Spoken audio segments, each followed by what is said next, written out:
নমস্কার বন্ধুরা, পাকশালা রাঁধুনিতে সবাইকে স্বাগত। আমি প্রিয়াঙ্কা আজকে নিয়ে চলে এসেছি আজকের একটা নতুন রেসিপি, গন্ধরাজ ভেটকি। গন্ধরাজ ভেটকি বানানোর জন্য আমি এখানে নিয়েছি ভেটকি মাছ। ভেটকি মাছটা 600 গ্রাম ওজনের ছিল। আমি দোকান থেকেই কাটিয়ে নিয়ে এসেছিলাম, তারপর ধুয়ে পরিষ্কার করে নিয়েছি।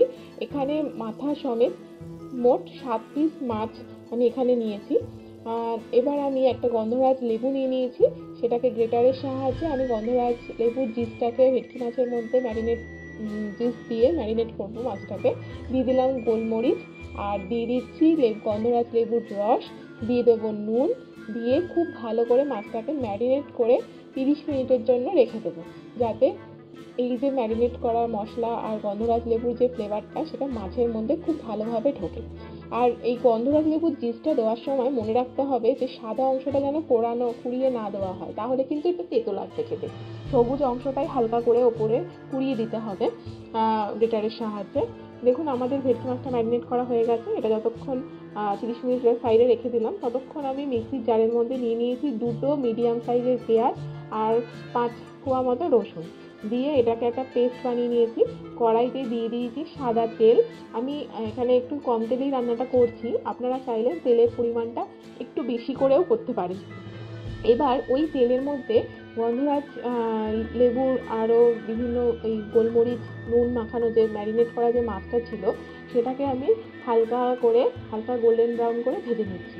আমি কিন্তু এখানে কোনো হলুদের ব্যবহার করিনি, আপনারা যদি চান সেক্ষেত্রে করতে পারেন। আমি এখানে কোনো হলুদের ব্যবহার করিনি।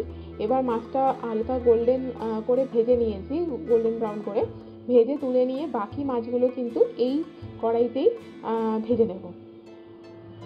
আমাদের যতক্ষণ মাছ ভাজা হচ্ছে ততক্ষণ আপনারা কে কোথা থেকে আমার ভিডিও দেখছেন অবশ্যই কমেন্ট করে জানাবেন, তাহলে আপনাদেরকে আমি একটা ধন্যবাদ জানাতে পারবো। আর আপনাদের কমেন্ট, আপনাদের লাইক আমাকে আরও নতুন ভিডিও বানাতে অনেক এনকারেজ করে।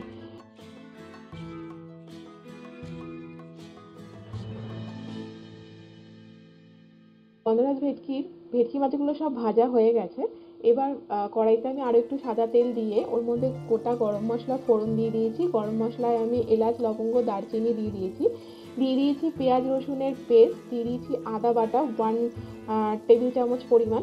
দিয়ে একটু মশলাটাকে নেড়ে চেড়ে ওর মধ্যে দিয়ে দেবো সামান্য পরিমাণ জল, যাতে মশলাটা পুড়ে না যায়। দিয়ে দিচ্ছি 1/2 টেবিল চামচ জিরে, 1/2 টেবিল চামচ ধনে গুঁড়ো দিয়ে একটু ভালো করে কষিয়ে নিয়ে দিয়ে দিচ্ছি 4-5টা মতো চেরা কাঁচা লঙ্কা।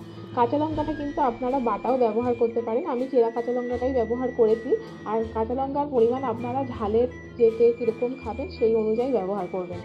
এবার দিয়ে দিলাম ওর মধ্যে ফেটিয়ে রাখা টক দই। এখানে মোটামুটি গলা কাপ পরিমাণ ফেটিয়ে রাখা টক দই রয়েছে, 1 কাপের থেকে একটু কম টক দই রয়েছে। আর তার সাথে ওই ফেটিয়ে রাখা টক দইয়ের মধ্যে দিয়ে নেড়েচেড়ে দিয়ে দিলাম আর একটু জল। এবার ওই ঝোলটা একটু ফুটে উঠলে দিয়ে দেবো মাছগুলো। এবার মিডিয়াম টু লো ফ্লেমে এটাকে ঢাকা দিয়ে কুক হওয়ার জন্য রেখে দেবো কিছুক্ষণ।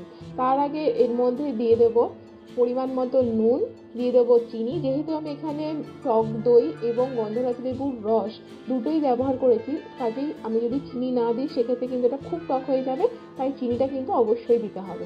দিয়ে দিলাম 3 টিস্পুন পরিমাণ চিনি। দিয়ে দিচ্ছি গন্ধরাজ লেবুর জিস্ট, দিয়ে দেবো গন্ধরাজ লেবুর একটু রস, একটা গন্ধরাজ লেবুর পাতা আর 3টে গন্ধরাজ লেবু স্লাইস দিয়ে আমি এটাকে ঢাকা দিয়ে রাখবো কিছুক্ষণের জন্য। দেখুন বন্ধুরা, আমাদের ঝোলটা কিন্তু খুব আস্তে আস্তে ফুটছে। আমি এটাকে ঢাকা দিয়ে দেবো কিছুক্ষণের জন্য। ঝোলটাও একটু শুকিয়ে যাবে আর মাছটাও কিন্তু একটু মাঝখানে একটু নেড়ে উল্টে পাল্টে দিতে হবে, মাছটাও কিন্তু পুরো রান্না হয়ে যাবে, কুক হয়ে যাবে। দেখুন বন্ধুরা, আমি কিন্তু মাঝখানে 1-2বার উল্টে পাল্টে দিয়েছিলাম। এইবার আমাদের এই যে গন্ধরাজ ভেটকি একদম রেডি। আর এই যে লেবুর যে স্লাইসগুলো রয়েছে এগুলোকে কিন্তু তুলে ফেলে দিতে হবে, এগুলো মুখে পড়লে তেতো লাগবে, কাজেই এটাকে তুলে ফেলে দিতে হবে।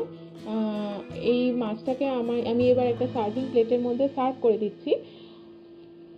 আপনারা অবশ্যই এভাবে করে ভেটকি মাছ বানাবেন এবং খেয়ে দেখবেন আমাকে জানাবেন আপনাদের কেমন লেগেছে। আমার এবং আমার পরিবারের প্রত্যেকের ভীষণ ভালো লেগেছে। এইভাবে গন্ধরাজ ভেটকি বানালে মনেই হবে না যে এটা বাড়িতে বানানো কোনো রেস্টুরেন্টের খাবার নয়।